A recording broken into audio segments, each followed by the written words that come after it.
Hey everyone, it's James from Plug-in Stations here, and today we're going to be talking about the latest government budget announcements from Rachel Reeves and why it's a really big deal for anyone owning or thinking about buying an electric vehicle in the UK in 2025/2026.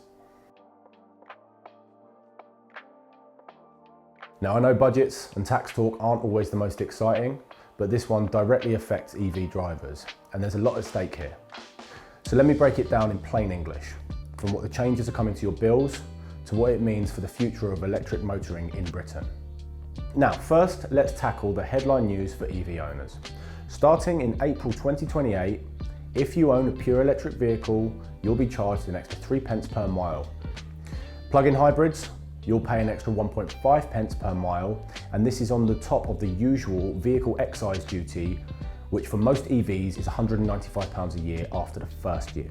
For an average EV driver covering 8,900 miles a year, that's about £267 a year just in mileage charges. And yes, this is a completely new way of charging for road use. Moving away from the old fuel duty model that penalised petrol and diesel towards something based on actual driving distance, regardless of what powers your car.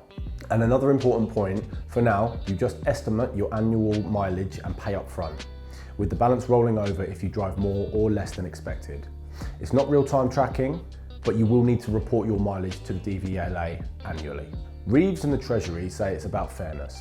Since electric cars still use the roads and cause wear and tear, it's only logical, according to the government reasoning, that you pay according to how much you drive.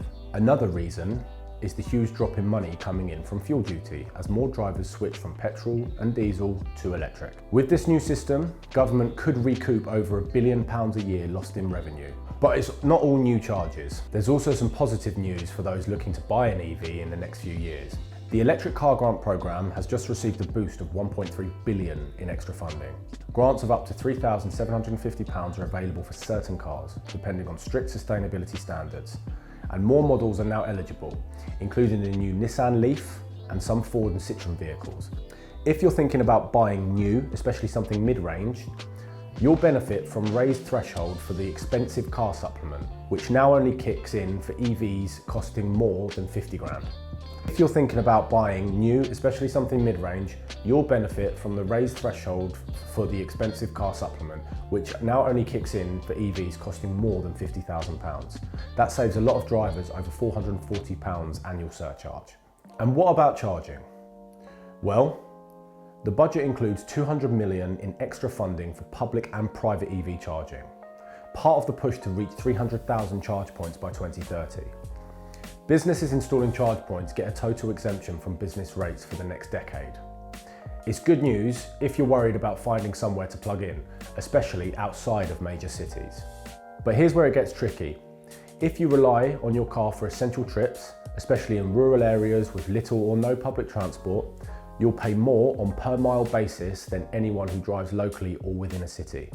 Critics say the policy could punish rural drivers and those with lower incomes disproportionately. Plus, there is no sign in the budget of equalising VAT between home and public charging. Basically, this means that home charging still enjoys a much lower rate while public charge points are taxed at 20%. EV manufacturers, trade bodies and driver groups have a mixed reaction. Some say it's a fairer way to fund road maintenance as fuel duty collapses.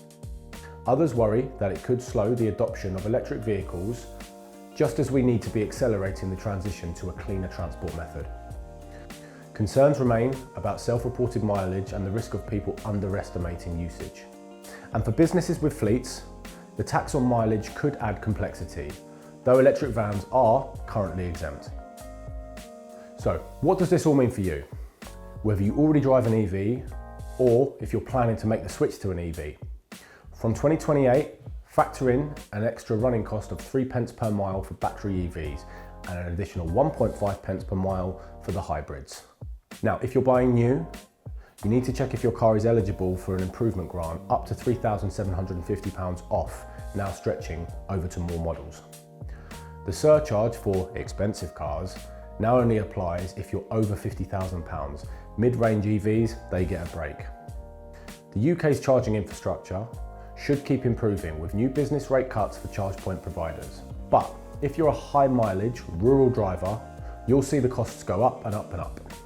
And as always, changes in policy can lead to confusion and frustration, especially around what counts as fair or future-proof. Right, okay, so here's my honest opinion. This is a bit of a mixed bag for EV owners, and it's a bit of a shift in how electric motoring is taxed. Yes, maintaining our roads is important, but if we want more people to go electric, the incentives need to stay clear and compelling.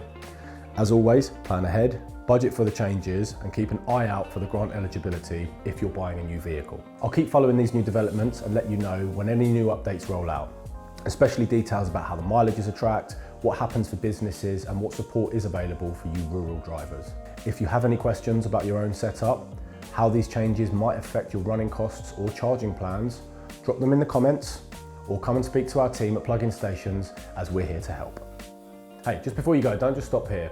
If you found this helpful, I've got another video made for EV owners just like you. Tap the link on the screen, keep growing and keep moving forward with your electrical journey.